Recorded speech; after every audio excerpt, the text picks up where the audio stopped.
नौरंगी की खबर सिर्फ सच दिखाने का जरिया है। हमको नहीं पता, मेरा बेटा एकदम गऊ था। क्यों किया वो, उसका क्यों किया ये भी हमको नहीं मालूम।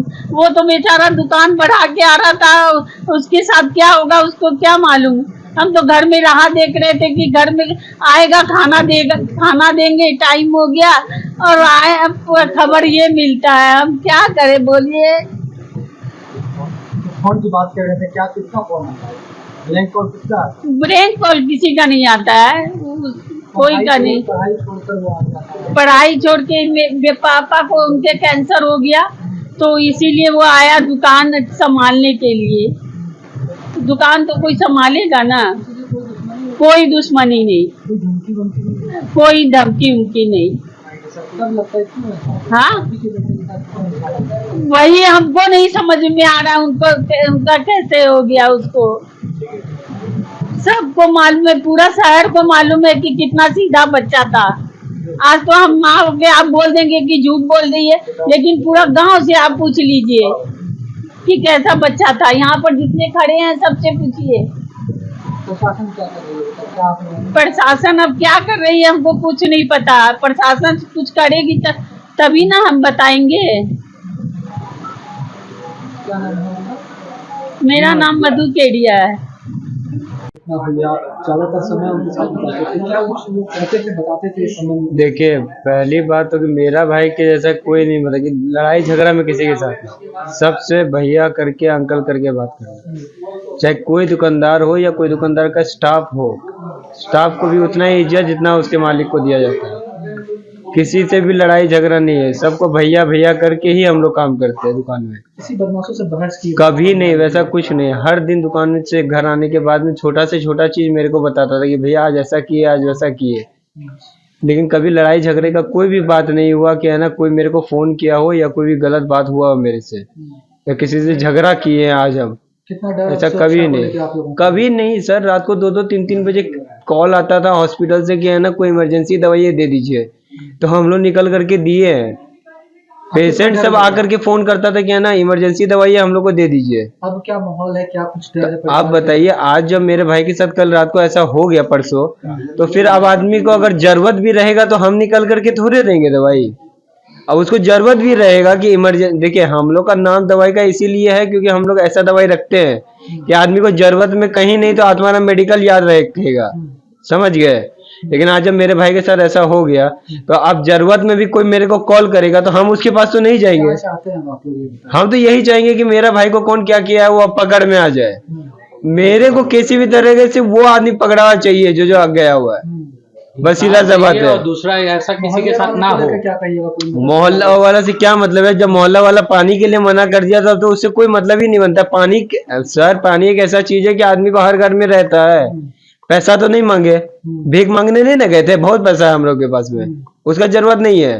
लेकिन पानी का ऐसा चीज है वो तो दे ही सकता था, एक जैसा पानी दे था अगला होश में आ जाता। देखिए, जिस समय गिरने के बाद में आदमी सेंसलेस हुआ तो उसी समय अगर पानी दे करके खून ब्लॉक कर देते तो आज मेरा भाई मेरे साथ में होता।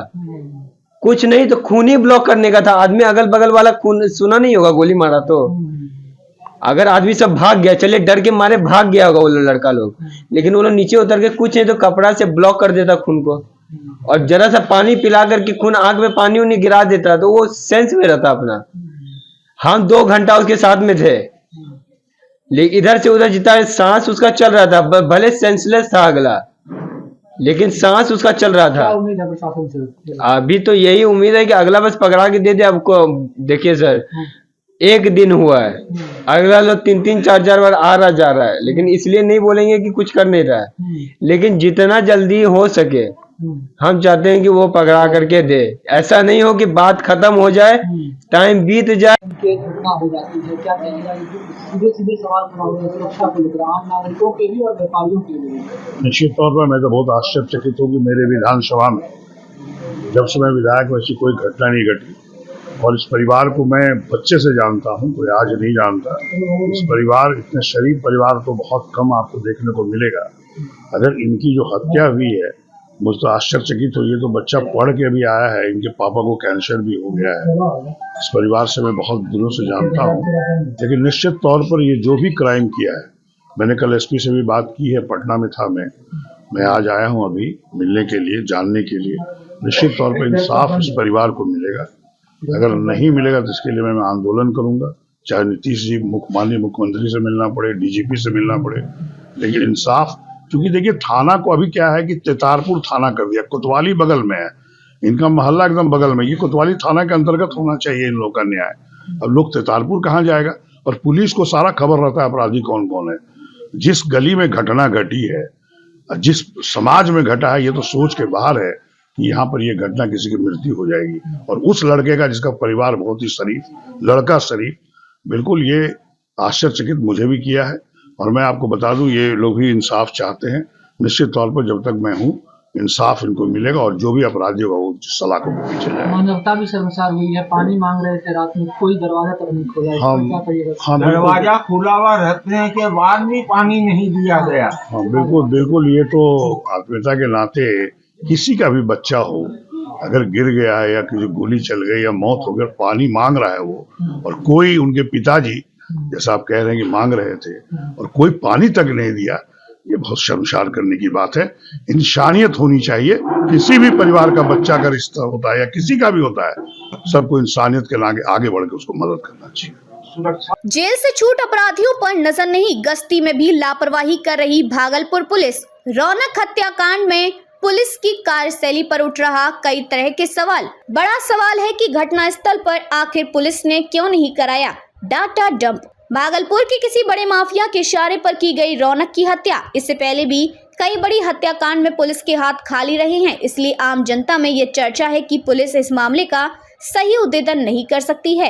हाल के दिनों में भागलपुर पुलिस की घोर लापरवाही सामने आई है। शहर के चर्चित दवा कारोबारी बलराम केडिया के छोटे बेटे रौनक केडिया की हत्या से एक बार फिर यह बात सामने आने लगी है कि पुलिस अपनी ड्यूटी में लापरवाही कर रही है।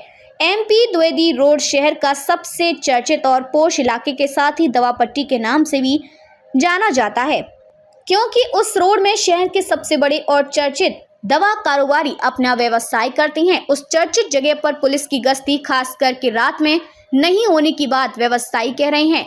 अगर MP द्विवेदी रोड और आसपास की गलियों में पुलिस की गश्ती होती तो अपराधी वहां पहुंचकर रौनक की हत्या करने की हिम्मत नहीं जुटा पाते।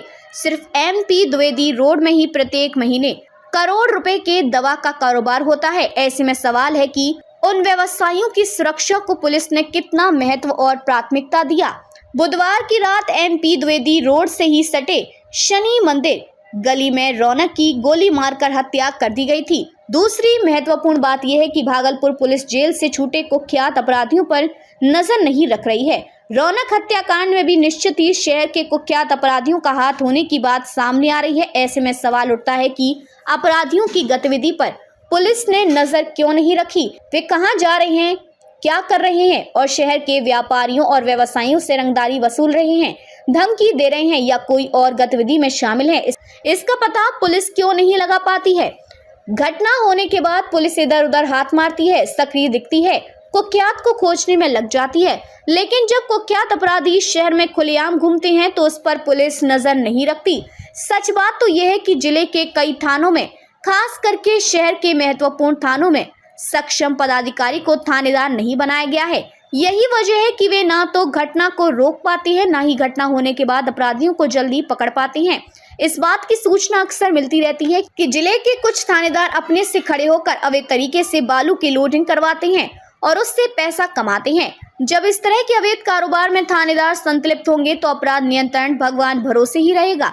पुलिस की कार्यशैली को लेकर कई तरह के सवाल उठ रहे हैं, इसलिए इस हत्याकांड की जांच का अनुसंधान CID या CBI जैसे जांच एजेंसी करनी चाहिए, जिससे कि दूध का दूध पानी का पानी साफ हो जाए। हमारा किसी से कोई निजी मतभेद नहीं है, जो सच पर आधारित है वही हम दिखाते हैं।